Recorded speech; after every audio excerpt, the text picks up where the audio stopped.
Bienvenue sur le podcast des Montessori 7, Montessori à la maison. Je suis Anne-Laure Schneider, formatrice Montessori et maman de 5 enfants instruits en famille.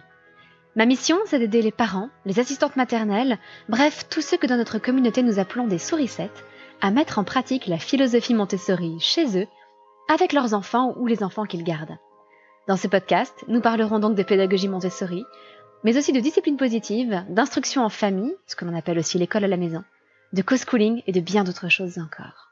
J'ai déjà évoqué dans un précédent podcast la question de travailler ou non pendant les vacances quand on pratique l'instruction en famille. Et j'ai parlé entre autres de notre solution à nous, qui consistait à garder environ 1 mois de grandes vacances et à continuer à travailler le reste de l'été. Mais du coup, vous vous demandez peut-être à quoi ressemblent concrètement nos vacances en IEF. Comme c'est la fin des vacances, c'est un petit peu le moment de faire le bilan.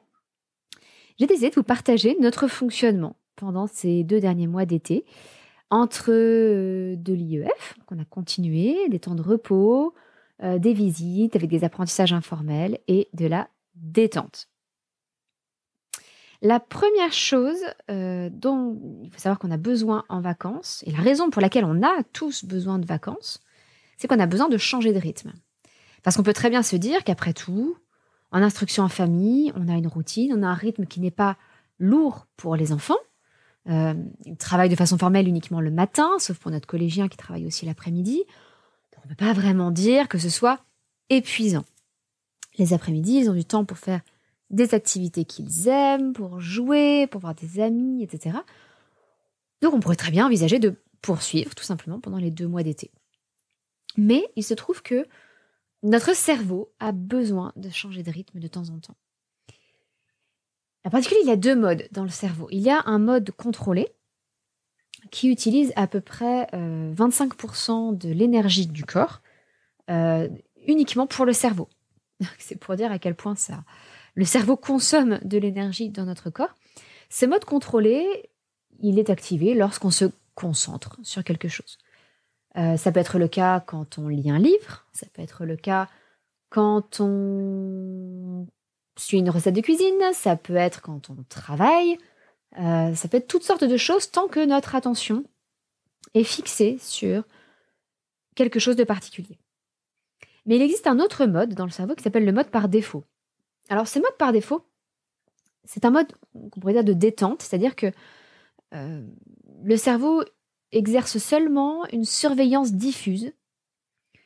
Et si jamais il perçoit un danger, là, il va passer en mode contrôlé en se concentrant sur le danger. Donc il exerce juste une surveillance diffuse, et puis le cerveau se laisse aller à des rêveries, des réflexions intérieures. On laisse libre cours à ses pensées. On pourrait croire que c'est quelque chose qui, du coup, consomme beaucoup moins d'énergie dans le cerveau. Et en fait, pas du tout, c'est surprenant.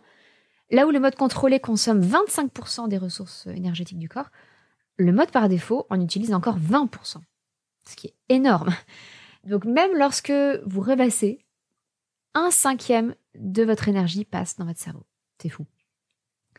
Et pour rentrer dans ce mode par défaut, on peut essayer de ne pas penser à quelque chose de précis, simplement laisser sa pensée vagabonder, ou éventuellement se lancer dans une activité qui sera légère ou qui sera répétitive. Par exemple de la randonnée. On n'a pas besoin de réfléchir pour avancer, faire un pas après l'autre, sauf de temps en temps quand il faut suivre l'itinéraire, bien sûr. On peut faire du tricot, quelque chose comme ça qui est très répétitif. Ça peut être aussi planter une rangée de haricots, trou après trou, on peut laisser sa pensée vagabonder encore. Et c'est vrai que ce mode par défaut, c'est important pour régénérer un peu le cerveau, de le pratiquer de temps en temps. Et ça, je dois avouer que je n'en ai pas eu assez cet été. Et c'est quelque chose sur lequel je vais essayer de travailler parce que je pense que ça me ferait du bien. Je pense que les enfants ont eu ces moments-là. Mon mari peut-être, qui passait beaucoup de temps à l'extérieur. Et encore, je ne suis pas sûre. Mais moi, en tout cas, ça m'a manqué. Pour vous donner un exemple, chaque fois justement que je faisais une activité légère, qui ne demandait pas beaucoup de concentration, faire la vaisselle, eh bien, j'écoutais un podcast en même temps. Et j'ai un petit peu réfléchi à cette question et je vous partage mes réflexions là-dessus parce que ça peut peut-être vous aider aussi à mieux récupérer, à mieux vous relaxer pendant vos périodes de vacances. C'est que j'ai compris que l'une des raisons pour lesquelles je mets un podcast, C'était pour manifester à ma famille que j'écoutais quelque chose. Et ils savent que quand j'écoute quelque chose, il faut me demander pour me parler, attendre que j'ai coupé le podcast et ensuite me poser leurs questions. Et ça fait quand même comme une sorte de barrage qui me permet d'avoir un moment à moi. Alors, non pas que je cherche à faire barrage à ma famille, mais vous comprenez bien que je suis avec les enfants 24 heures sur 24. Et donc, à un moment donné, j'ai besoin de moments où je ne suis pas sollicitée en permanence par les questions, les réflexions, etc. de chacun de mes enfants. Et donc, le podcast me servait à manifester ça à ma famille. Et je pense qu'il peut y avoir d'autres solutions. Ça peut être par exemple de mettre des écouteurs sans pour autant lancer un podcast, simplement pour... Vous savez, il y a des gens qui font ça dans le métro, par exemple, pour ne pas être dérangés, pour montrer qu'on est occupé, on écoute quelque chose, même si en fait on n'écoute rien. C'est simplement une façon d'éviter les sollicitations qui sont trop fréquentes et pas si importantes que ça. C'est évident que si les enfants ont vraiment quelque chose à me dire, ils m'interrompent dans mon podcast, ça n'est pas un souci. Mais ils vont pas m'interrompre dans mon podcast pour absolument tout et n'importe quoi. En tout cas, voilà, je me dis que pour les prochaines vacances, c'est quelque chose sur lequel il faudrait qu'on travaille, c'est de se laisser des moments où le cerveau est en mode par défaut davantage et où on se repose. On repose le cerveau, en tout cas. À l'inverse, de bonnes vacances, en termes de repos pour le cerveau, ça ne veut pas dire ne plus rien faire. En fait, quand on ne fait plus rien, c'est en réalité très mauvais pour le moral. Et je pense que, alors je pense, et c'est le fruit de nombreuses recherches scientifiques, psychologiques, etc., un bon équilibre est de garder des activités, de garder un certain emploi du temps, un certain rythme, mais beaucoup plus léger. Ça peut être par exemple simplement de conserver le rythme des repas, de pas déjeuner à 16 heures ou se mettre à dîner à 22 heures, et essayer de garder un certain rythme qui va être reposant pour le cerveau parce que ça va éviter au cerveau de prendre une myriade de décisions qui sont déjà prises par la routine. Par exemple, est-ce qu'on déjeune maintenant ou est-ce qu'on déjeune plus tard? Et toutes les conséquences que ça peut avoir ensuite. Donc garder un certain rythme, garder un certain emploi du temps, un certain cadre, assez léger évidemment, ça permet quand même de se détendre. Et puis ça permet aussi peut-être de garder un rythme de sommeil qui ne soit pas trop délirant. Parce que je ne sais pas vous, mais avec l'âge qui avance et les difficultés du quotidien, eh bien, chaque nuit où je dors mal m'impacte beaucoup plus qu'il y a 20 ans. Donc le sommeil est devenu un peu une priorité. Et c'est vrai que les vacances sont une bonne occasion aussi de récupérer en sommeil. Mais ça passe par une routine parce que la meilleure façon de dormir et d'avoir un sommeil de qualité, c'est de s'endormir à peu près toujours à la même heure et de se réveiller à peu près toujours à la même heure. Donc voilà, pour se détendre, il reste utile de garder une certaine routine, même très légère, et de changer les activités que l'on fait habituellement pour des choses qui vont peut-être venir réveiller notre cerveau, sa créativité, etc. Ça peut être d'apprendre une nouvelle langue étrangère. Ne serait-ce que pendant quelques semaines, juste avoir, je sais pas, quelques bases d'italien ou de coréen. Ça peut être de se lancer dans un loisir créatif. Ça peut être aussi de renouveler peut-être la décoration d'un endroit dans notre maison. Ça peut être de prendre l'habitude d'une nouvelle balade. Ça peut être tout un tas de choses. Mais même l'effort fourni par le cerveau en vacances peut contribuer à le régénérer si l'effort porte sur quelque chose de nouveau, si on fait travailler notre cerveau différemment de d'habitude, quelque part, ça va le détendre. Parce que ça va... Alors, le cerveau n'est pas un muscle, mais imaginez que ça va détendre les autres parties du cerveau qui sont peut-être sursollicitées. Et imaginez que ça va activer des petits neurones partout dans votre cerveau qui vont faire comme des petits guilis dans le cerveau. Ça fait du bien. Imaginez ça comme un massage du cerveau. Donc voilà, le changement de rythme, c'est vrai que nous l'avons eu cet été, peut-être pas suffisamment en ce qui concerne les temps de pause. Nos vacances, ça a aussi été un peu de travail, en particulier pour nos enfants, je parle de travail scolaire. Parce que pour mon mari et moi-même, évidemment, nous n'avons pas pris 2 mois de vacances. Nous avions tous les deux aussi notre propre travail. Mais en ce qui concerne les enfants, chacun d'entre eux a continué à travailler, pas pendant tout l'été. Ils ont eu des périodes sans travail du tout. Par exemple, notre aîné est parti 3 semaines en camp scout. Ça lui a fait un bien fou de laisser tous ses devoirs à la maison, de partir dans la nature, dans la montagne pendant 3 semaines. C'était extraordinaire pour lui, avec une vue sublime sur les Alpes, en pleine nature. Et ça fait du bien avec plein d'amis, avec plein de jeunes adolescents de son âge. Mais malgré tout, chacun de nos enfants donc a travaillé. Pour des raisons différentes et avec des modalités différentes. Notre aîné, par exemple, a commencé son cours par correspondance fin septembre 2022, avec les cours Atmer, qui sont très exigeants, en particulier en français, et puis en anglais, il a démarré une 5e avec l'option d'anglais bilingue, alors qu'il n'avait pas fait la 6e anglais bilingue. Donc il avait beaucoup à rattraper en anglais. Il avait un niveau de français à rattraper aussi par rapport au niveau des cours Atmer, avec une rédaction par semaine, 2 rédactions par semaine, les semaines de devoirs, qui étaient une semaine sur 2. Donc vous imaginez, une semaine sur 2, une rédaction, l'autre semaine sur 2, 2 rédactions dans la semaine. Donc beaucoup de travail. Bref, notre aîné s'est donc efforcé de finir le cours par correspondance de 5e pour pouvoir démarrer la 4e début septembre sur de bonnes bases. Bon, ça c'était lié à notre déménagement, c'est pour ça qu'il a commencé que fin septembre. Avant ça, on était un peu en stand-by au milieu des cartons et puis dans notre nouvelle maison, encore au milieu des cartons. Donc c'était sa priorité. Pour notre fille de 5 ans qui a appris à lire cette année, il était important d'entretenir la lecture et l'écriture, parce que ce sont des compétences qui étaient toutes fraîches pour elle. Et c'est important de lire un petit peu tous les jours, d'écrire un petit peu tous les jours, simplement pour que la main n'oublie pas musculairement ce qu'elle a appris, pour que le cerveau n'oublie pas non plus au niveau de la lecture. Évidemment que lorsqu'on est adulte, on peut passer 2 mois sans lire et on saura toujours lire. Quand on est enfant et qu'on vient d'apprendre à lire, c'est quand même plus compliqué, il vaut mieux entretenir. Et puis, pour notre fille qui est en 5e et notre fils qui était en CE1, enfin, notre fille qui rentre en 5e et notre fils qui rentre en CE2, l'été a servi aussi à compenser un peu des lacunes.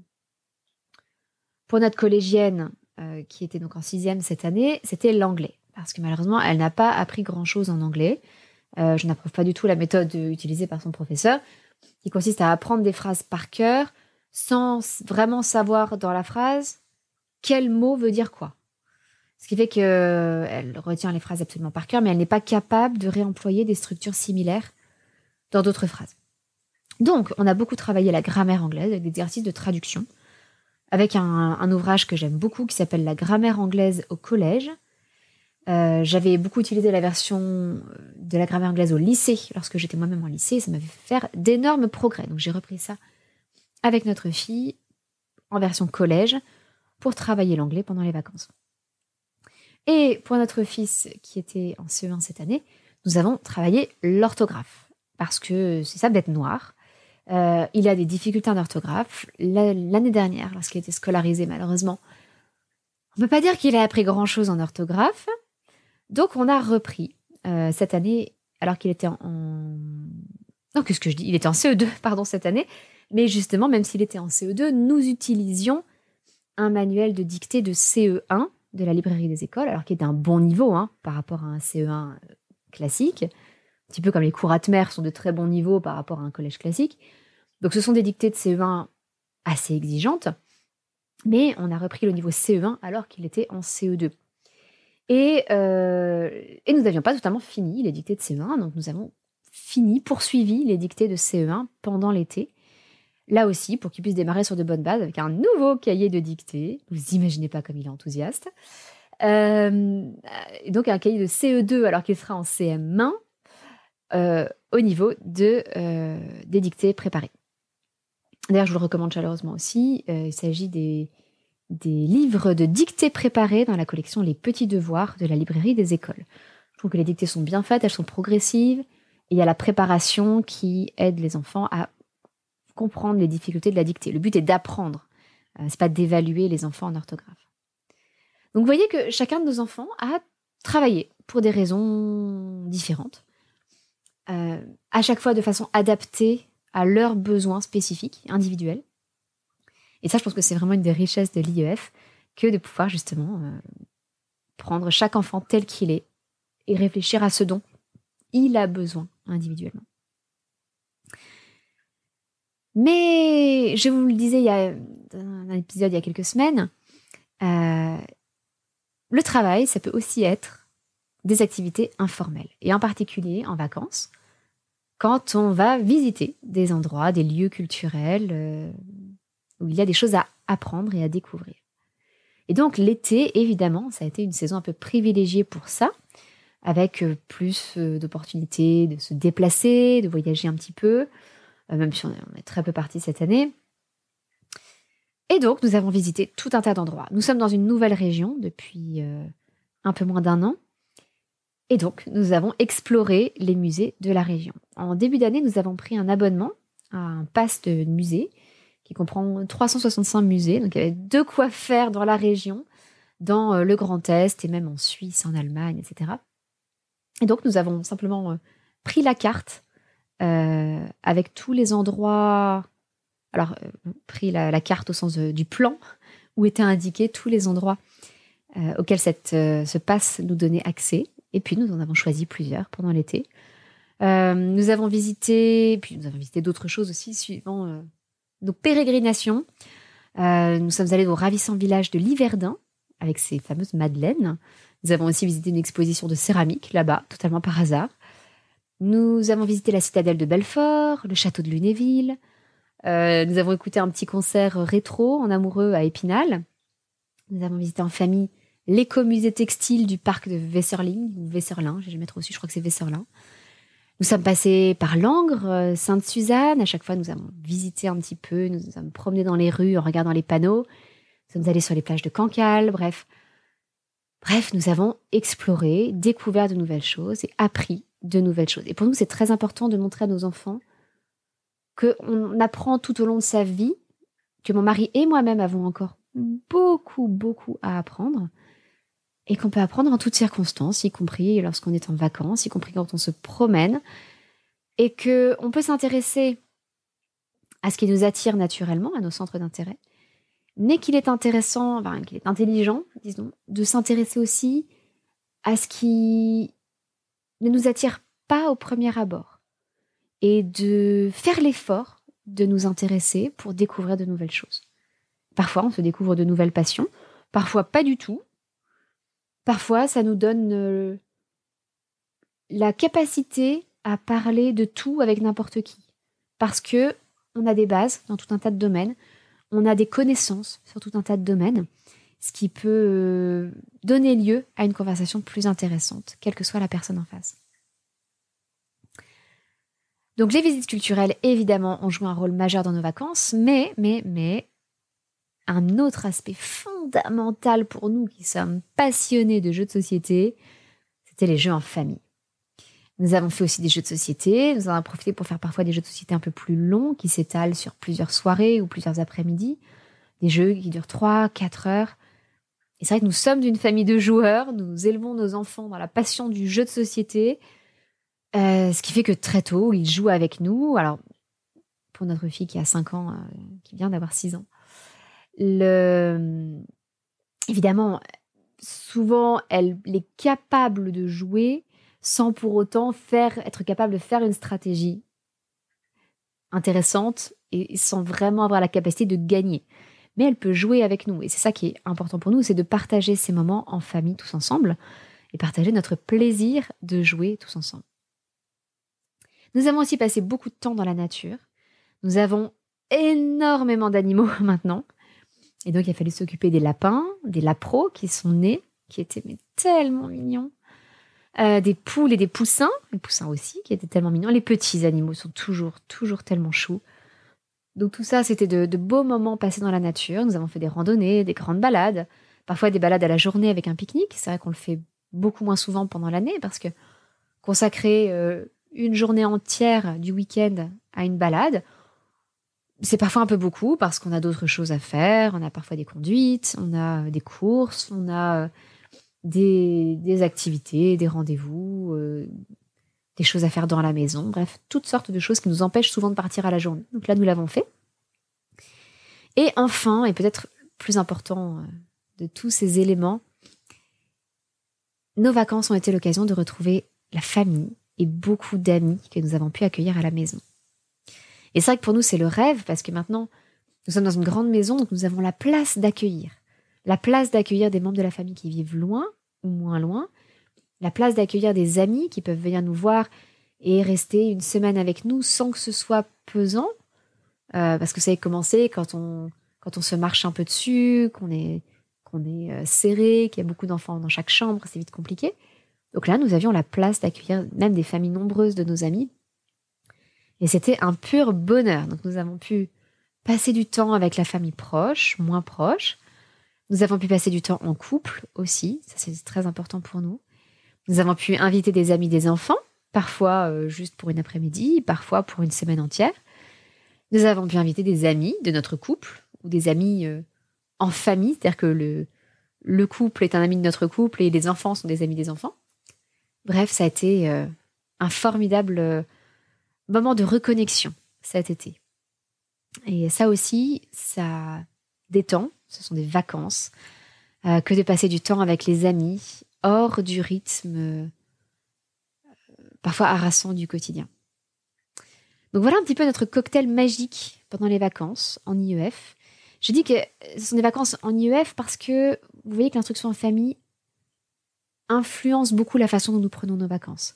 En particulier la question du travail, la question des visites culturelles. Tout ça est important pour nous. Et puis, avec l'instruction en famille, il y a toujours la fameuse question de la socialisation.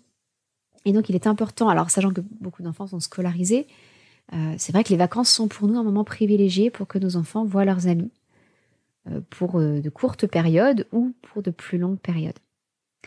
Et donc, voilà un petit peu notre cocktail magique des temps de pause. Alors ça, il n'y en a pas eu assez. Il faudra que ça augmente l'année prochaine, où le cerveau peut se mettre en mode par défaut.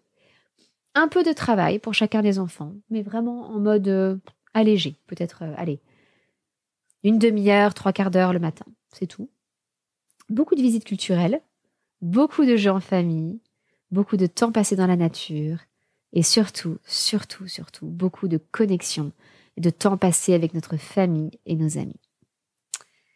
Bref, voilà, j'espère que ce petit partage vous aura intéressé. Nous nous retrouvons maintenant tranquillement en train de préparer notre rentrée. C'est vrai que nous avons... Voilà, les amis sont repartis. Nous n'avons pas de grandes visites prévues là dans l'immédiat. Nous préparons simplement la rentrée. Nous avons fait le grand ménage de notre salle de classe. Parce que c'est important de nettoyer de fond en comble de temps en temps. Surtout que le matériel Montessori, la poussière va se nicher absolument partout. Nous avons fait le point des fournitures scolaires. Parce que oui, en IEF aussi, nous avons des fournitures scolaires, même si on est beaucoup plus économe que dans les écoles. Et donc, tout est à peu près prêt. Il y a encore 2-3 petites finitions à faire. On a acheté aussi quelques nouveaux livres pour travailler ou pour le plaisir de lire. Donc, tout ça est presque prêt pour la rentrée. Et c'est donc malheureusement la fin des vacances. Mais j'ai toujours trouvé que la période de la rentrée était une période enthousiasmante et passionnante. Je prends souvent plus facilement de nouvelles habitudes, de nouvelles routines au moment de la rentrée scolaire qu'au moment du 1er janvier. C'est vrai, on prend des bonnes résolutions au 1er janvier. Personnellement, je trouve que les bonnes résolutions sont plus faciles pour moi au début septembre parce que le rythme change de toute façon. Et encore plus maintenant que mon mari est professeur, puisque lui aussi, il va vivre au rythme des rentrées scolaires. Donc, je trouve que c'est plus facile de prendre de nouvelles habitudes, de prendre un nouveau rythme. Il y a un nouveau calendrier sur le frigo. Donc, j'aime bien partir sur de bonnes bases début septembre, et c'est ce à quoi nous travaillons en ce moment. Si vous êtes parent, c'est probablement le cas pour vous aussi, parce que forcément, vous vivez aussi au rythme de l'école de vos enfants, des activités de vos enfants, ou de l'instruction en famille de vos enfants. Donc là aussi, c'est peut-être le moment ou jamais de revisiter ses habitudes et ses routines en se disant, tiens, qu'est-ce que j'ai envie de changer ? Dans quel domaine est-ce que j'ai envie de repartir sur de nouvelles bases, là, au moment de la rentrée scolaire ? En tout cas, merci pour votre écoute. Si ce podcast vous plaît, n'hésitez pas à lui mettre une note sur iTunes et à laisser un petit commentaire ou à le partager. Peut-être que vous avez un petit groupe WhatsApp familial ou des amis et un petit partage sur WhatsApp du podcast. C'est toujours sympathique. Ça aide à le faire connaître à de nouvelles personnes. Donc merci beaucoup à vous tous qui avez déjà mis une note. Encore, la plupart d'entre vous mettez 5 étoiles, donc merci beaucoup à ce podcast, à vous tous qui mettez un petit commentaire et qui partagez l'épisode aussi. C'est extrêmement précieux. D'ailleurs, je voudrais partager avec vous un avis qui a été laissé récemment, il y a quelques jours, sur le podcast. La personne a titré son avis pédagogique, pertinent et agréable à suivre. Je cite: « Je découvre la pédagogie Montessori et je suis ravie de suivre ce podcast qui éclaire ma formation pour devenir éducateur Montessori. C'est vivant, juste et cela ouvre sur une vision de la vie authentique. Empli de gratitude, j'invite quiconque croit en l'âme incarnée à suivre et mettre en pratique. » Donc merci beaucoup à Laetitia, probablement, à 67 Letty, d'avoir écrit cet avis et donc d'avoir contribué à diffuser ce podcast. Merci à vous tous, je vous dis à la semaine prochaine. Votre petite sourisette, Anne-Laure.